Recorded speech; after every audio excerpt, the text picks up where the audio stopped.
our acharyas have told that there are certain timings for certain actions that are required. For example, if you want a rasayana or a rejuvenative action in a patient, so always give the herbs on empty stomach. So that ensures that the formulation is getting better absorbed into the system.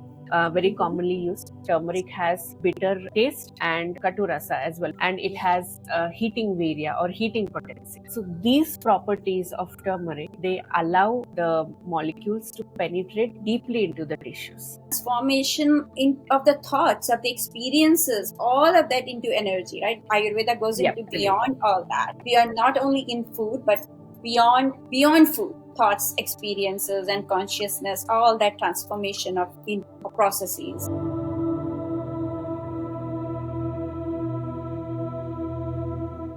Hello everyone, welcome to Surasa Talks, where our objective is to foster dialogues on merging traditional healthcare with contemporary evidence-based approaches.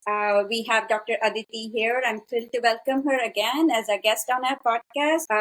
As I mentioned earlier, she's an Ayurvedic oncologist from India with a lot of experience in Ayurveda. Hello, Dr. Aditi. How are you? I'm good, Dr. Usha. Thank you so much. I'm really glad we are doing this repeated discussions on Ayurveda. Really thrilled about it. Yeah, me too. Very excited. And I really want to thank you. I know it's very early for you in India, waking you up that early and getting you to discuss all these very serious topics. I can imagine.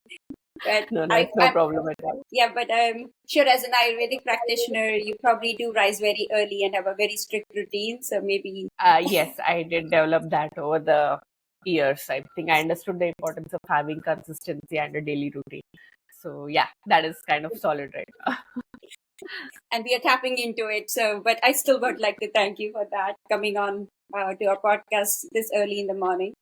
So if you remember in our last podcast, we briefly touched upon pharmacokinetics, and we also discussed a bit about pharmacodynamics as well. Yeah. So I think today I would love if we could dig deeper into this topic, delve deeper into this topic of pharmacokinetics in Ayurveda and how it refers to the study of Ayurvedic herbs, the formulations, how they're absorbed, distributed, metabolized, and eliminated, which are from the body, the pharmacokinetics. And then I also was interested in us discussing or learning from you as well about factors that influence these pharmacokinetics of these Ayurvedic herbs. How does age, gender, genetics, diet, lifestyle, and use of other medications, right? Like, which is where I think all of us are practicing Ayurveda with other medications being used by most people.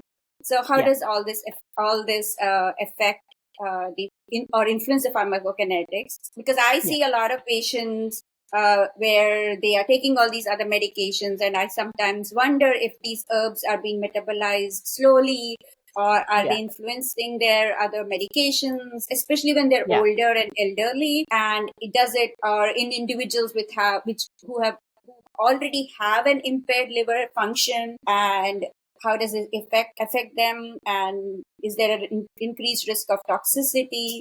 These are some of the questions which were on my mind for today's discussion. I know that Ayurveda focuses on the qualitative aspects of these herbs, like taste. We talked about it in our last podcast, qualities, the effect on the doshas, but understanding the pharmacokinetics, I feel, can provide us insight into how these herbs exert their therapeutic effect and how they can be how they can be used more effectively. That's where I think my line of thought is for today's discussion. And I would love to know talk about absorption, depending on various factors like the form of the herb. Like, I know in Ayurveda we can use powders, decoctions, oils, and we discussed that as well. Also the route of administration, oral, topical, things like that.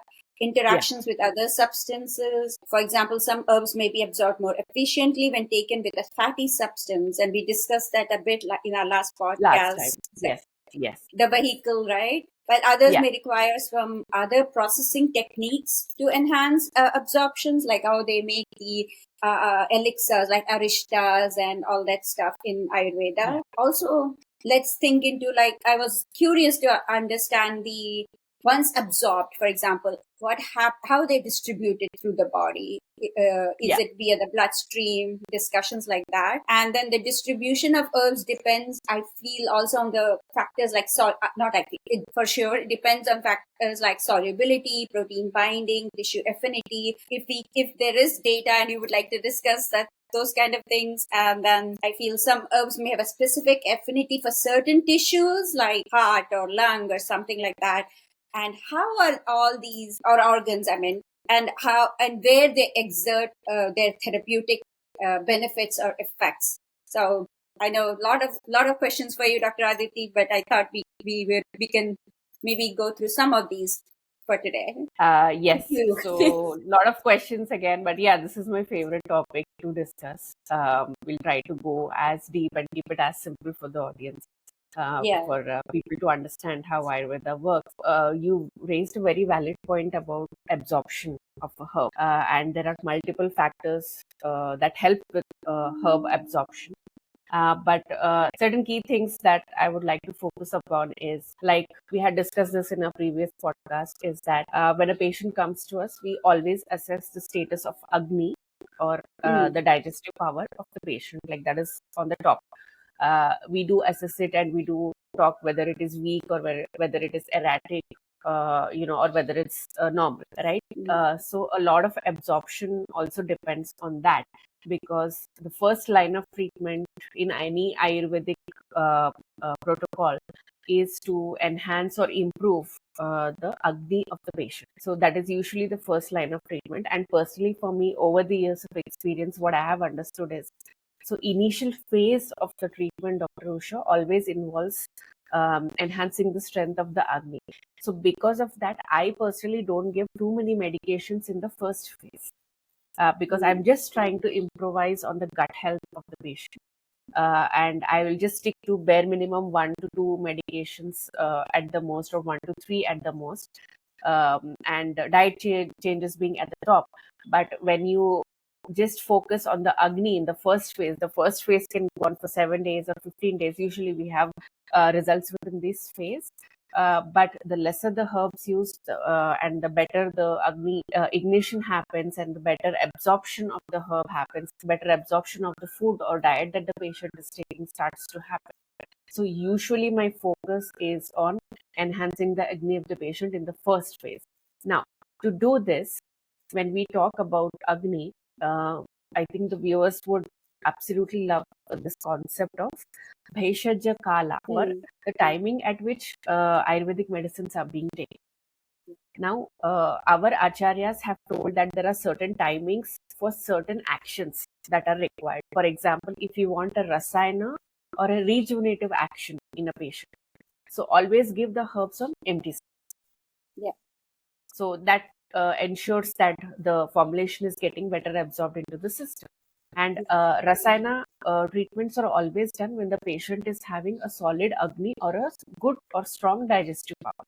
Like, we cannot give rasayana treatments when patients are having weak digestion, right?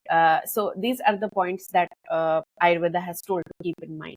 And then let's say, what kind of dosha or vata are you working on? So this is the main key factor, which I personally feel, considering the absorption, when we do that. So, like, okay, if I'm working on samana vata, the patient, so I'm working, what is the timeline that is given, that is told, is the medicines or the herbs have to be given mixed with food. Mm.